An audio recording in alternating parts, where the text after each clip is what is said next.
afternoon. There we go. Good afternoon, everybody. Can anybody hear? Yeah, there we go.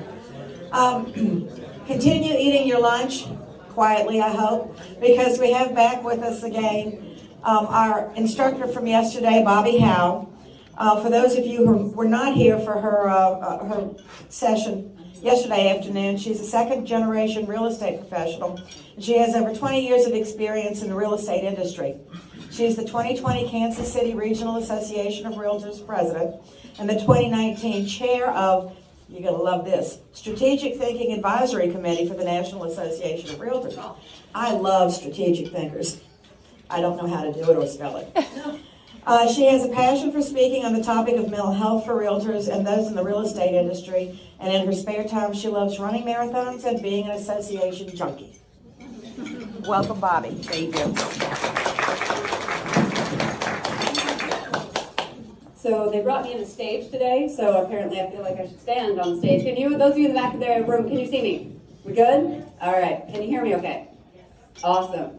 So before we really get started and going today, I need some permission from you guys. And if you say no, I guess I'm just out the room and I'm going to go back to Kansas City. It's all good. I'm going to get really, really personal today. Is that okay? Yes. There's parts of this that may get really emotional today. Is that okay? Yes. Thank you. If not, who knows what's going to happen. I need you to know that the story that I'm about to share with you, and those of you who were in the room yesterday, you got a little bit of the story, this is not something I'm ashamed of. This is not something I'm embarrassed of.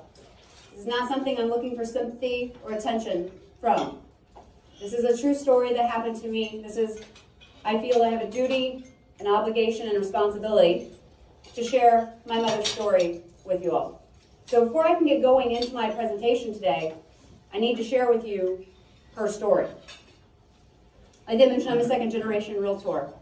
My mom was born on a dairy farm in St. Joe, Missouri. She was the only girl with 3 brothers. They weren't rich by any stretch of the imagination, and this was back in the 50s and 60s. Worked really hard for the things that they had. One day when my mom was 12 years old, she was walking out to the dairy barn, and she found her father, and he had taken his life.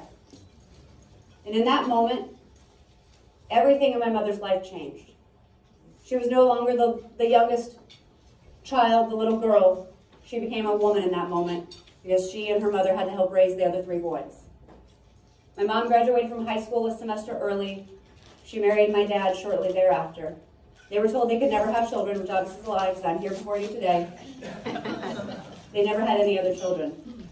My mom worked through a variety of different jobs. My mom was not the smartest person in the room, but she was always the hardest working person that I ever knew.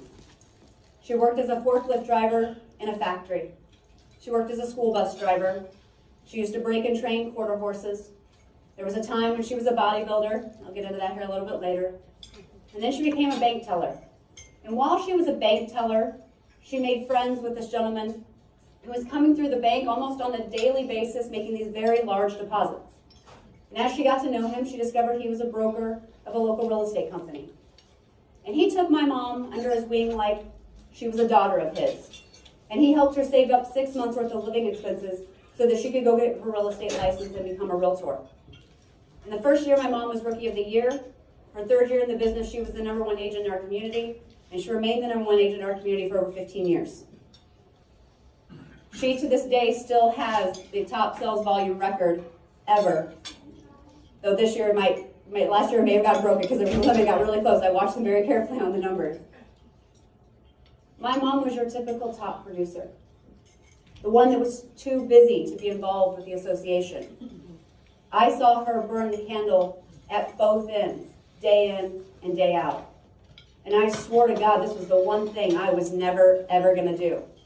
Yet here I am. She was licensed when I was 8 years old. I was licensed on my 18th birthday.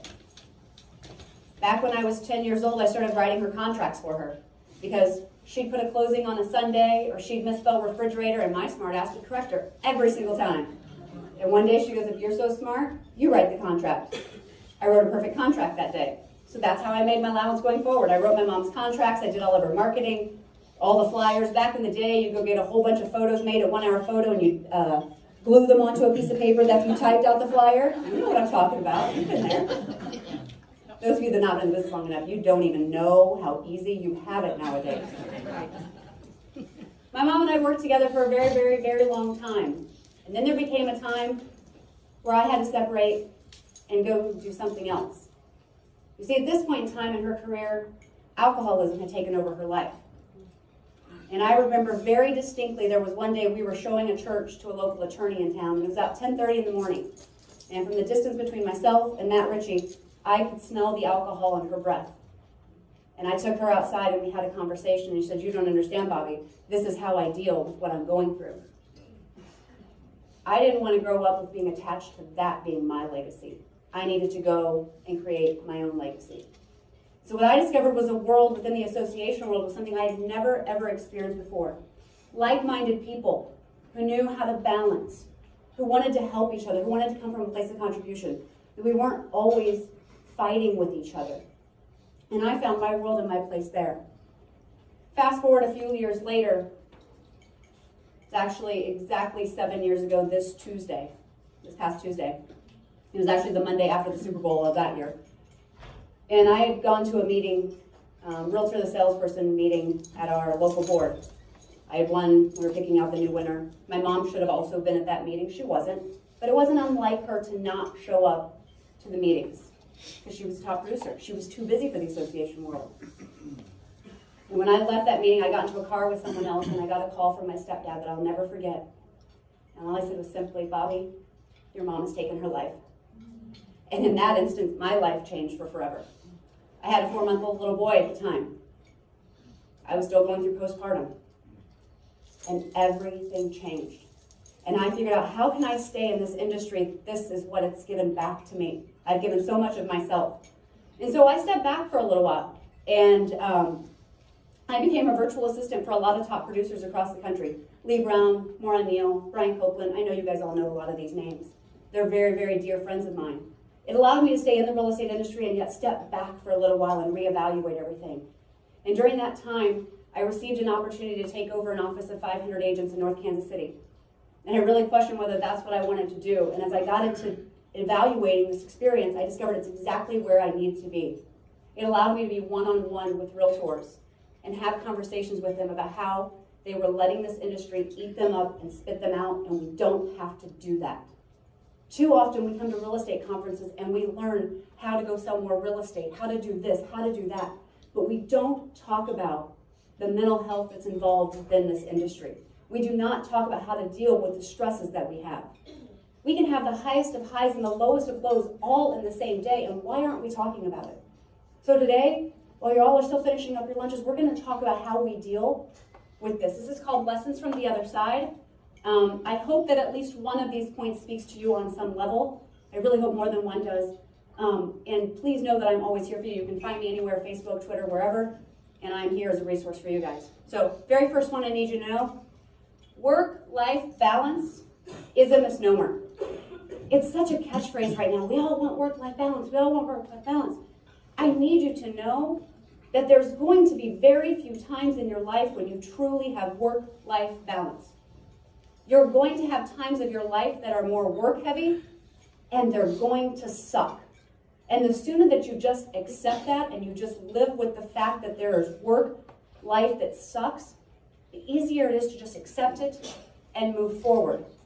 But I need you to know that you have to have the work side. We talked about that yesterday. We just can't sit back and expect business to happen to us. But the other side of that is I need you to know that you have to take time for the life side. And your business side will suffer during that time, and that's okay. Because you put in the work, you built up, you allowed yourself to have that time. You know, the purpose of business is to fund that perfect life. You get to choose what that perfect life looks like. But you have to pace yourself. Sometimes you have to hit the pause button. You know, like the Staples read, the easy button? I think we all have a pause button in our life, and we need to hit it from time to time. My mom never hit the pause button.